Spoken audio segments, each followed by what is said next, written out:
Daniel noticed the boy pass a line of 30 adults without slowing, his small shoes barely making a sound on the polished marble, and then stop directly in front of Marcus as if the rest of the room had never existed. The lobby carried its usual morning rhythm, a low blend of heels tapping, muted greetings, and the distant hum of elevators opening and closing in steady intervals. Sunlight stretched in long, pale rectangles across the floor, catching on briefcases and glass doors, shifting as people moved through it. Daniel had been reaching for a visitor badge when he paused, fingers hovering midair, his attention held a second longer than it should have been. The boy, Noah, had walked past executives who normally bent slightly to greet him, past a pair of security staff who subtly straightened when he entered, past even his mother's assistant who had half-stepped forward with a practiced smile. None of it registered. He had gone straight to Marcus. Marcus did not look up right away. He stood near the entrance, one hand resting lightly on the handle of a delivery cart, adjusting the position of a box that had shifted during transit. His movements were measured, unhurried, like someone working within a rhythm that did not change for anything outside of it. When he did glance down, it was brief, just enough to register the presence beside him. Noah did not speak. He stood close, not touching, his gaze fixed somewhere near Marcus's sleeve rather than his face. There was a small pause, not long enough to disrupt the flow of the room, but long enough for Daniel to feel it, like a skipped beat in familiar music. Marcus shifted his weight slightly, the leather of his boot creasing against the floor, and adjusted his stance to give the boy space, without stepping away. No acknowledgement beyond that. No greeting. No question. Daniel found himself leaning subtly to the side, changing his angle behind the desk, as if a clearer view might explain something the first glance had not. Behind Noah, the glass doors opened again with a soft pneumatic hiss, letting in a brief draft of cooler air that lifted the edge of a nearby brochure stand. A man coughed into his hand. Someone laughed too loudly near the elevators, then lowered their voice. The usual motion continued, but the stillness around the two of them held its own quiet shape. Noah's hand lifted halfway, then stopped, fingers hovering near the fabric of Marcus's jacket before settling back at his side.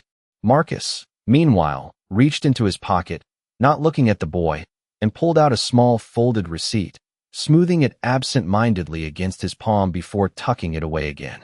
It was such a normal, almost forgettable motion that it made the moment feel even more out of place. Daniel realized he had not moved in several seconds. The badge printer beside him clicked, waiting. He let it sit. From across the lobby, Evelyn Cross entered, her pace precise, her attention already directed towards something on her phone. She did not call for her son. She did not pause. The distance between her and the boy remained unchanged, as if this arrangement had already been accounted for somewhere beyond what Daniel could see. Noah stayed where he was. Marcus remained exactly as he had been, and for reasons Daniel could not yet name. That was the part that made him keep watching. Daniel let the badge printer sit idle a moment longer, the small machine giving a soft mechanical whir before falling quiet again, as if it too had paused with him. He shifted his weight slightly behind the desk, angling his body just enough to keep both Marcus and the boy within view without making it obvious he was watching. Noah had not moved. The distance between him and Marcus stayed exact, no closer, no farther, like a mark on the floor only he could see. Around them, the morning resumed its pattern, but a fraction slower in Daniel's perception. A woman passing by adjusted the strap of her bag, glancing briefly toward the child, then away, as if deciding there was nothing to interrupt. Marcus reached for the edge of the cart again, nudging one of the boxes a few inches to square it with the others. The motion was small, precise, the kind of adjustment someone made out of habit rather than necessity. Noah's head tilted just slightly at the movement, not following the box, but the shift itself, like he was tracking the rhythm instead of the object. Daniel noticed his own hand still resting near the stack of visitor passes. He pulled one free, then did not hand it to anyone, letting it hover between his fingers longer than needed. Across the lobby, Evelyn slowed for half a step near the security gate, her phone lowering an inch as if she might turn, but she did not. She continued forward, her heels resuming their steady cadence. The space she left behind felt momentarily wider, though no one stepped into it. Noah remained where he was. Marcus did not acknowledge the departure. He simply rested his hand on the cart handle again, gaze forward, posture unchanged. The boy's fingers lifted once more, this time brushing the edge of the fabric near Marcus's sleeve, not gripping, just a brief contact before settling back. Marcus did not look down. He did not react. The contact passed as quietly as it came. Daniel exhaled without realizing he had been holding it, then leaned a fraction closer to the desk, eyes narrowing just slightly, not in suspicion, but in an effort to hold on to something that felt like it was about to make sense if he watched a second longer. Daniel stepped out from behind the desk under the quiet pretense of adjusting the brochure stand that had shifted earlier, his movement slow enough to seem routine, but angled just enough to bring him closer to the line of sight he had been holding onto. The marble floor carried a faint echo beneath his shoes, softened by the steady flow of people crossing the lobby, their voices blending into a low, continuous murmur. From this position, the space between Marcus and the boy looked different, not smaller, not larger, but more defined, like a boundary neither of them crossed without reason. Marcus's hand remained on the cart handle, fingers resting loosely, not gripping, not idle either. He nudged the cart forward an inch, then stopped, as if aligning it with something invisible on the floor rather than any physical marker. Noah's gaze followed the movement again, not tracking the cart itself but the shift in position, his head tilting a fraction, then settling back to neutral. A man in a gray suit passed between them and Daniel's view for a brief second, the scent of cologne trailing behind him, and when the space cleared again, nothing had changed. The stillness had held. Daniel adjusted the stack of pamphlets, tapping their edges against the stand to square them, though they were already aligned. He kept his eyes lifted just enough to watch without turning his head fully. Marcus reached into the front pocket of his jacket again, this time pulling out a small object Daniel could not immediately identify. It caught a strip of sunlight as it turned in his fingers, something plastic, light, with a dull sheen. He did not hand it over. He simply held it for a moment, then set it on the flat edge of the cart, not offering, not presenting, just placing it within reach of the space between them. Noah did not take it right away. He looked at it, then at Marcus's hand as it withdrew, then back at the object. The pause stretched a beat longer than the others around it. Somewhere behind Daniel, the elevator chimed, a soft two-tone sound that usually blended into the background, but now seemed to land more clearly in the quiet around the two figures. A pair of employees stepped out, their conversation dipping as they noticed the child, then resuming at a lower volume as they moved past. Noah's hand lifted again, slower this time, his fingers brushing the edge of the object before curling around it with care, not gripping tightly, just enough to hold it steady. Marcus did not look down. He had already shifted his attention to the cart again, adjusting the corner of a box that did not appear out of place. The motion was the same as before, precise, contained, like it belonged to a separate rhythm entirely. Daniel found himself stepping half a foot closer, just enough to catch the detail of the object now in the boy's hand. A pen, cheap plastic, but with a small rocket attached near the clip, its paint slightly worn at the edges. Noah turned it once, the rocket catching the light again, then stilled. He did not pocket it. He did not play with it. He simply held it, his thumb resting along the side, as if the texture mattered more than the shape. Across the lobby, Evelyn's assistant paused near the security gate, glancing toward the scene with a brief furrow of her brow before checking her watch and moving on. The absence of interruption felt deliberate, though no one had made a decision out loud. Marcus shifted his stance again, this time placing one foot slightly back, redistributing his weight without changing his position relative to the boy. It was a small adjustment, the kind made for comfort, but it maintained the same distance, the same angle. Noah mirrored none of it, yet remained aligned in a way that did not look accidental. Daniel noticed the way the light had moved across the floor, the bright strip now edging closer to their shoes, narrowing the shadow between them. The lobby continued around them, but the space they occupied held its own quiet consistency, unaffected by the flow. A receptionist at the far desk laughed softly at something on her screen, then covered her mouth, the sound fading quickly. Daniel realized he had been standing still long enough for it to be noticeable, so he reached for a nearby clipboard, flipping it open as if checking a list, though his eyes remained fixed just above it. The boy's grip on the pen shifted once more, not fidgeting, just adjusting, and Marcus, without looking, slid the card a final inch to the side, aligning it with the seam in the marble floor. The movement ended there. No signal, no exchange, just a series of small actions that repeated without explanation, each one fitting into place without telling him why. Daniel held his position, the clipboard open in his hands, watching the pattern settle into something that felt intentional, even if he could not yet name what it was. Daniel closed the clipboard without writing anything on it, keeping it tucked loosely under his arm as he shifted a few steps to the side, positioning himself near the edge of a structural column that gave him a narrower but more focused angle. From there, the rest of the lobby seemed to blur into motion while the space around Marcus and the boy remained strangely intact, like a quiet pocket that did not fully participate in the flow.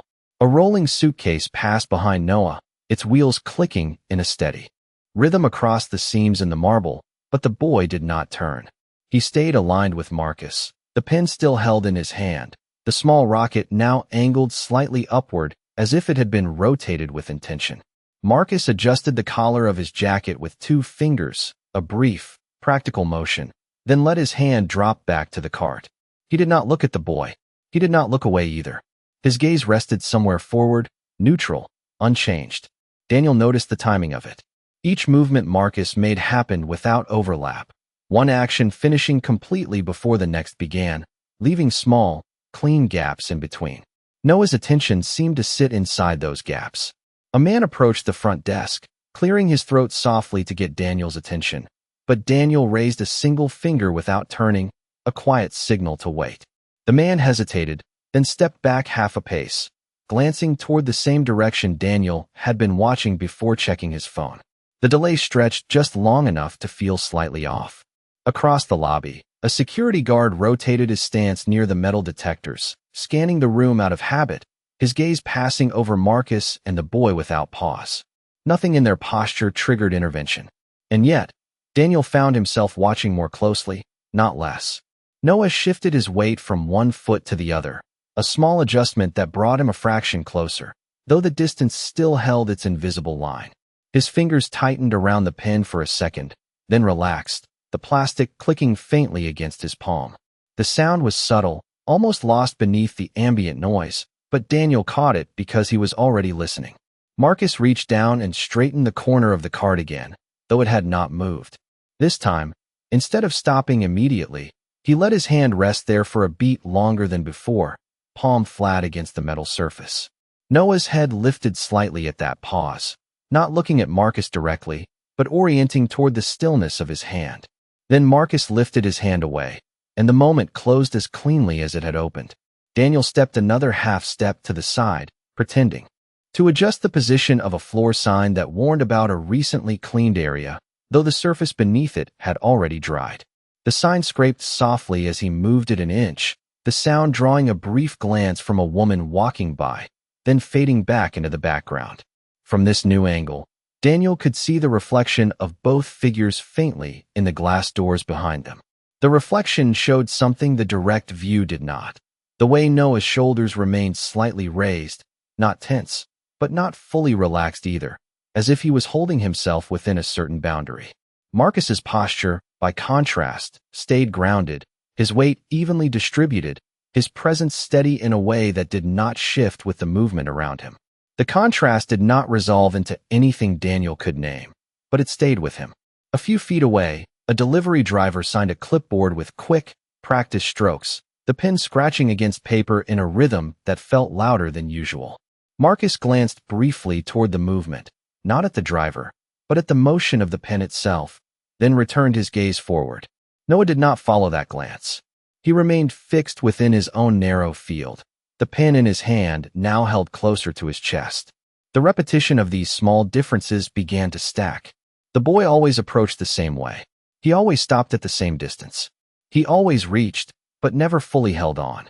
Marcus always adjusted something nearby, never directly responding, yet never stepping away. The pattern was consistent, but the meaning did not settle. Daniel realized he had not processed a single visitor in the last minute. The man waiting at the desk shifted again, this time clearing his throat louder, and Daniel finally turned, scanning the badge, handing it over with a quick nod before his attention slid back almost immediately. When he looked again, nothing had changed in any obvious way, and yet the sense that something was misaligned had deepened, not faded. It was not an interruption. It was not a mistake. It was something practiced, repeated, and still not fully visible from where he stood. And that was what kept him there, watching longer than the moment should have required. Daniel found himself no longer pretending to work, his movements now deliberately slower. Each small task stretched just enough to keep him anchored within view of Marcus and the boy without drawing attention to it. The badge printer remained silent. The stack of visitor passes sat untouched. Even the man who had been waiting earlier had moved on, leaving a brief gap at the desk that Daniel did not rush to fill. The lobby carried on, but the pace felt uneven in pockets, as if certain moments were being held longer than they should. A delivery cart rattled faintly over the entrance threshold, metal against tile, and Marcus turned just enough to guide it inward, one hand steady on the handle. The driver released it with a quick nod and stepped away, already checking his phone as he walked. Marcus did not follow him with his eyes.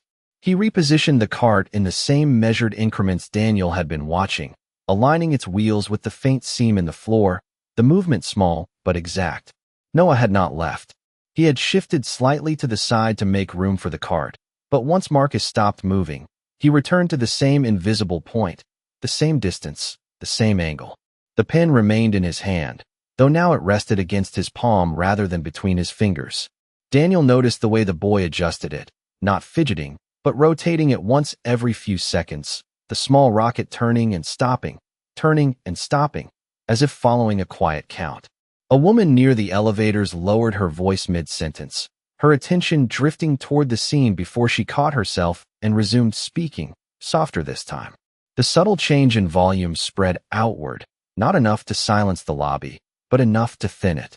Daniel stepped out from behind the desk entirely now, crossing a few feet toward a secondary podium wherein used forms were kept, giving himself a clearer, unobstructed line of sight. He picked up a clipboard, flipped a page, then did not write. His focus had narrowed. He was no longer watching everything. He was waiting for something. Marcus reached into his jacket again, not hurried, not searching, and pulled out a small cloth, folding it once before running it along the edge of the cart's metal frame. The motion was slow, deliberate, the cloth catching a faint line of dust that was barely visible to begin with. He wiped in a straight line, stopped, refolded the cloth, then wiped again. Each pass ended cleanly before the next began. Noah's posture shifted in response, not stepping forward, but leaning a fraction, his head lowering slightly, as if tracking the path of the cloth rather than the hand holding it. Daniel felt the pattern tightening. It was no longer just repetition. It was timing. A security guard passing near the entrance slowed his pace without fully stopping, his gaze flicking toward the boy, then to Marcus, then away, but not entirely disengaged. Two people exiting the elevator hesitated at the threshold, their steps briefly out of sync before they continued. The space around Marcus had begun to gather attention in small, scattered pieces, none of it direct, none of it acknowledged, but present. Daniel adjusted his stance, shifting his weight onto his back foot, the clipboard now hanging loosely at his side. He watched Marcus's hands more closely. The cloth folded, the edge wiped, the pause, then stillness. Noah's fingers tightened around the pen once more, the plastic making a faint, almost inaudible click. The sound landed sharper now, as if the surrounding noise had thinned just enough to let it through. Marcus did not react. He placed the cloth back into his pocket with the same measured motion, then rested his hand on the card again. No change in posture, no shift in attention. The routine held. And yet, Daniel could feel something building in the way the moments stretched just a fraction longer than before, in the way eyes lingered a second too late before looking away, in the way the boy did not move when, by all expectations, he should have already followed his mother or been called back. Across the lobby, Evelyn stood near the far corridor, speaking briefly with an associate, her body angled away, but her head turned just slightly more than necessary, her gaze passing over the same space Daniel had been watching. She did not step in. She did not call out. She resumed her conversation, but the angle of her stance did not fully return to its original position. Daniel noticed it, filed it alongside the other details that did not quite align. Marcus shifted the cart one final inch, aligning it again with the seam, though it had not moved. Noah adjusted his grip on the pin, bringing it closer to his chest, the rocket now pointed inward. The pattern repeated, but something within it had changed, something Daniel could not yet name, but now actively searched for. He held his position, eyes fixed, waiting for a break in the rhythm, a moment that would explain the rest. It did not come. The sequence completed itself the same way it had before, each action contained, each pause clean, leaving behind only the growing certainty that whatever he was seeing was not what it first appeared to be, and that he was still missing the piece that made it make sense. Daniel did not move this time when the next sound cut through the lobby, a sharp crack of thunder rolling in from outside, close enough that the glass doors trembled faintly in their frames. The ambient noise dipped for half a second, conversation stalling mid-sentence before picking back up, softer, more contained. Noah reacted differently. His shoulders lifted abruptly, not a full flinch, but a tight, contained rise that held in place. His fingers locking around the pin so firmly the plastic creaked under pressure. The small rocket snapped slightly off its straight line. He did not step back. He did not turn. He stayed where he was, but the stillness changed shape, pulled tighter around him. Marcus did not look at the doors.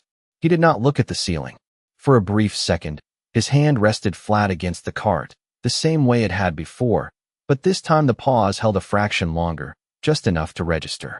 Then he reached down, not toward the cart, not toward the boy, but toward the side pocket of the worn bag resting against the base of the cart. The zipper slid open with a soft, controlled sound. He pulled out a small pair of over-ear headphones, child-sized, matte black with a thin gray band, the kind designed to block out noise rather than play it. He did not present them. He did not gesture. He stepped forward once, closing the distance by exactly one step, then lowered himself slightly, not kneeling fully, just enough to meet the boy's height without disrupting his own balance. Noah did not move away. His grip on the pen stayed tight, but his head tilted just enough to allow Marcus's hands to come into his space. Marcus placed the headphones gently over the boy's ears, adjusting the band with 2 fingers until it sat evenly, then let his hands fall away immediately. No lingering contact. No reassurance. Just placement. The next roll of thunder came softer, more distant, but the difference showed. Noah's shoulders dropped a fraction. Not fully relaxed, but no longer held in that tight, suspended position. His grip on the pen loosened, the plastic settling back into place. He remained standing in the same spot, the same distance, but the tension that had been sitting visibly in his posture eased into something quieter. Daniel felt himself straighten without meaning to, the clipboard in his hand lowering slightly, as his focus narrowed entirely on the small sequence that had just unfolded. The action had been quick, simple, and unannounced, but it shifted something that had been building across every detail he had been watching. Around them, the lobby adjusted in subtle ways. The conversations that had dipped did not fully return to their previous volume. A woman near the elevators glanced once more toward the boy, then looked away slower than before. The security guard at the entrance shifted his stance again, but did not intervene. The attention was there, but it held back, as if waiting to see if anything else would follow. Marcus did not step away after placing the headphones. He returned to the cart, resting his hand on the handle again, his posture settling back into the same steady alignment it had held all morning. No change in pace. No acknowledgement of what had just occurred. The action sat on its own, complete. Noah did not speak. He did not look up, but his position remained fixed beside Marcus, the same invisible line intact, now with the headphones covering his ears, softening the sharp edges of the space around him. Daniel's gaze shifted once, briefly, toward Evelyn across the lobby. She had stopped walking. Not fully, not in a way that would draw attention, but enough that her next step came later than expected. Her phone remained in her hand, but her attention was angled toward the same point Daniel had been watching. She did not call out. She did not move closer. The distance held. Daniel looked back at Marcus and the boy, the pattern he had been tracking now carrying a new weight. The pauses, the spacing, the repeated distance, the lack of direct interaction, none of it fit the assumptions he had started with. And now, with that one small action, the shape of it shifted, not fully clear, but no longer random. He adjusted his stance again, feet settling more firmly against the floor, the clipboard now hanging loosely at his side, forgotten. The thunder faded further into the distance, leaving behind a quieter room than before. And in that quiet, the space between Marcus and the boy no longer felt empty. It felt intentional. Daniel did not shift his position when the next sound came. Not thunder this time, but the sharp metallic clatter of a dropped tray near the cafe entrance, loud enough to cut cleanly through the softened hum of the lobby. Several heads turned. A few voices paused mid-sentence. The sound carried farther than it should have, bouncing once off the glass and settling unevenly across the space. Noah reacted immediately. His shoulders tightened again, but only for a fraction of a second this time. The headphones were already in place. The reaction did not escalate. It stopped where it started. His grip on the pen adjusted once, then steadied, the small rocket no longer twisting under pressure. He did not retreat. He did not search the room. He stayed exactly where he was, the same distance from Marcus, the same alignment, but without the sharp edge that had been there before. Daniel felt the difference land more clearly than any of the earlier details. The change was not in what Noah did. It was in what he did not do. Across the lobby, the employee who had dropped the tray crouched quickly, gathering scattered utensils. With hurried hands, the faint clinks now softer, more contained. A nearby coworker stepped in to help, their movements quick but quieter, as if instinctively lowering the volume of the moment. The ripple of attention that had spread through the lobby did not grow. It folded back in on itself, contained by the absence of escalation. Daniel lowered the clipboard completely now, his hand relaxing at his side. He did not look away. Marcus remained where he was, his posture unchanged, one hand resting lightly on the card handle, the other hanging at his side. He did not glance toward the source of the noise. He did not check on the boy. He simply continued, reaching once more for the edge of a box, adjusting it by a fraction of an inch, the same measured movement he had repeated all morning. The consistency of it now carried a different weight. It was no longer separate from the moment. It was part of it. Noah's head angled slightly toward the cart as Marcus moved it, the small shift in position drawing his attention back into that narrow, contained space. The headphones sat evenly over his ears, dulling the sharper edges of the room, and within that softened boundary, his posture settled again into something quieter. Daniel noticed how the distance between them held, not enforced, not accidental, but maintained with the same precision Marcus applied to every object he touched. A few feet away, the security guard who had slowed earlier now resumed a normal pace, his gaze passing over the scene once more, but this time without the lingering hesitation. The tension that had gathered in small glances and half-pauses did not disappear entirely, but it shifted. It was no longer waiting for something to happen. It was recognizing that something already had. Daniel's attention moved briefly toward Evelyn again. She had stepped closer than before, though still several yards away. Her path adjusted just enough to bring her into clearer view of the two figures near the entrance. She did not interrupt. She did not call for her son. She stood for a moment longer than her earlier pauses, her posture composed, her gaze steady, then continued forward, her steps measured, her attention returning to the path ahead. The choice not to intervene held its own quiet clarity. Daniel looked back at Marcus and Noah, the sequence of actions from earlier now aligning in a way that no longer felt fragmented. The repeated distance, the lack of direct interaction, the small objects placed within reach, the timing of each movement, and now the headphones. All of it formed a pattern that did not need explanation. It was already functioning. Marcus did not guide the boy. He did not call him closer or send him away. He adjusted the environment around him, one small detail at a time, leaving space for the boy to remain exactly where he chose to be. Noah, in turn, stayed within that space, not because he was told to, but because nothing in it pushed him out. Daniel shifted his weight once more, but this time not to improve his view. The adjustment was subtle, a settling rather than a search. The clipboard remained lowered. The need to find a missing piece had eased. Around them, the lobby resumed its normal rhythm more fully, voices lifting slightly, footsteps regaining their usual cadence, the earlier quiet dispersing without drawing attention to itself. But the space near the entrance remained distinct in Daniel's perception, not because it stood out, but because it now made sense in a way it had not before. Marcus slid the card a final inch along the seam, aligning it once more, the motion as precise and unremarkable as every other. Noah adjusted the pen in his hand, the small rocket now facing outward again, his fingers relaxed around it. The pattern continued, unchanged on the surface, but no longer unclear. Daniel held his position for another second, then finally turned his head back toward the desk, the first full shift of attention he had made since the moment began. The scene did not demand to be watched anymore. It simply remained, steady, contained, and understood through what it had already shown. Daniel stepped back behind the desk without urgency, placing the clipboard down beside the badge printer in a motion that did not try to hide anything anymore, just returning it to where it belonged. His attention did not snap away from the entrance the way it usually would after a distraction passed. Instead, it eased, settling into shorter glances rather than a fixed stare. The lobby had already begun to regain its balance. Conversations rose again, not abruptly, but in layers, voices returning to their natural volume one by one. The faint clatter from the cafe area was gone, replaced by the steady rhythm of cups being set down and a low hum of a coffee machine cycling through another order.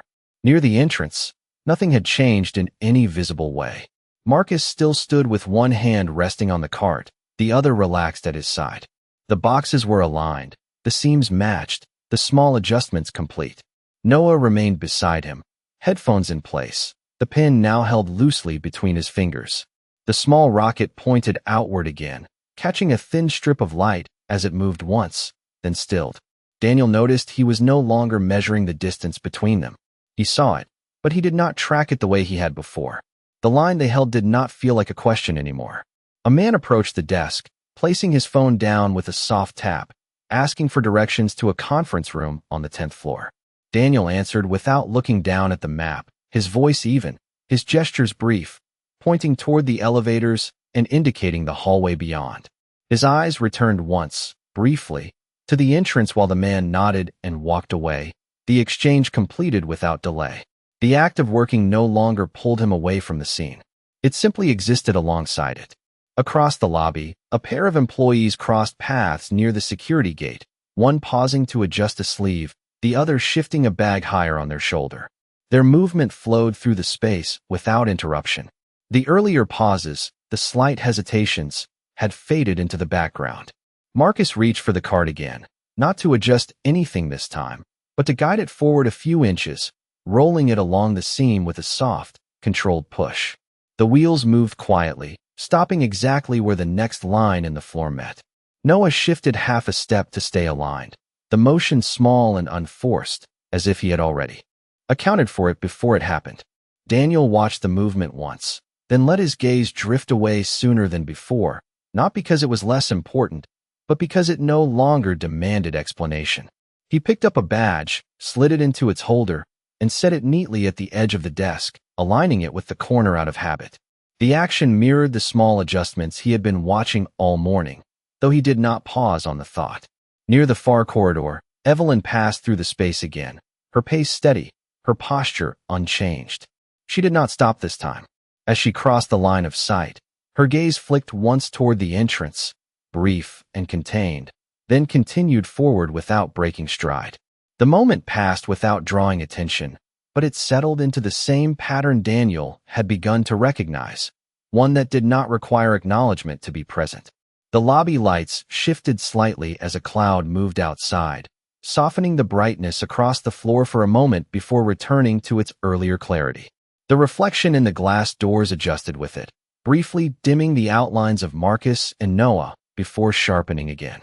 The scene remained consistent, but the way it sat in the space felt lighter, less held. Daniel rested his hands on the desk, fingers spreading slightly against the surface, then relaxing. He glanced once more toward the entrance, not searching, not measuring, just noting. Marcus stood as he had, steady and unaltered. Noah remained beside him, the headphones still in place, the pen now resting against his palm without tension. The distance between them held, quiet and exact, but no longer out of place. Daniel looked away first this time, his attention returning fully to the desk, to the next person approaching, to the steady rhythm of the building resuming its pace. The scene at the entrance did not disappear. It simply remained where it was, complete in a way that did not require him to keep watching, yet still present enough that, even as he turned back to his work, a small part of his awareness stayed oriented in that direction, as if the pattern, once seen, did not need to be followed to be understood. Daniel slid the last badge into place and aligned it with the edge of the desk, the plastic corner meeting the wood at a clean right angle, then let his hand rest there for a brief second before pulling it back. The rhythm of the lobby had settled fully now. Shoes moved at their usual pace across the marble. Conversations rose and fell without hesitation, and the elevators chimed in steady intervals that no longer stood out. He did not look up immediately. When he did, it was a shorter glance than before, almost a habit rather than a search. Marcus had shifted the cart a few feet farther along the entrance line, guiding it with the same quiet precision, then stopping exactly where the seam in the floor met the threshold of the next section. The motion ended there, complete. Noah moved with him, not following behind, not stepping ahead, but arriving at the same invisible mark at the same time. The headphones remained in place, the band centered, the cups sitting evenly against his head. The pen was still in his hand, but now it rested against the inside of his wrist, the small rocket angled outward, catching the light for a brief moment as he adjusted his grip once and then left it still. Daniel noticed the adjustment without tracking it further. A woman approached the desk, asking about a delivery that had been delayed. He answered, checked a list, made a quick call, and gave her a clear direction, his voice steady, his attention fully present in the exchange. When she left, he did not rush to look back. He finished placing the phone down, straightened a stack of forms, and only then allowed his gaze to return, briefly, to the entrance. Nothing had changed, and that was the point. Marcus stood as he had, one hand resting on the cart, posture grounded, movements contained within the same quiet pattern. Noah remained beside him, the same distance held, but now without the earlier tension that had drawn every glance. The space around them no longer gathered attention. People passed through it without slowing, without lowering their voices, without that subtle pull that had been there before. The moment had folded back into the flow of the building, but it had not disappeared. It simply no longer stood apart. Daniel shifted his stance, leaning lightly against the edge of the desk, his weight settling evenly. He did not feel the need to adjust his position for a better view. The angle he had was enough. Across the lobby, the light shifted again as another cloud moved overhead, softening the reflection in the glass doors. For a second, the outlines of Marcus and Noah blurred slightly, then sharpened again as the light returned. The scene held steady through it, unchanged by the movement of the day outside. Marcus reached once more for the cart, guiding it forward a final inch, then stopping. Noah adjusted with him, the motion small, exact, and unforced. The pen turned once in his fingers, the rocket catching the light again, then settling into stillness. Daniel watched that last detail without leaning in, without narrowing his focus. He let it sit where it was, part of the whole rather than something to be solved. A new visitor approached, and Daniel turned fully this time, greeting them with a nod, scanning their badge, and handing it back with a brief instruction. When he looked up again, his gaze did not go searching. It passed over the entrance, registered the same steady alignment, and moved on. The pattern did not need to be followed anymore. It had already shown itself. As the afternoon light settled into a more even tone across the lobby, Daniel reached for the next badge, aligning it with the others, his movements now matching the quiet precision he had been watching all morning. If a moment like this ever made you pause, share what you noticed. Thanks for being here.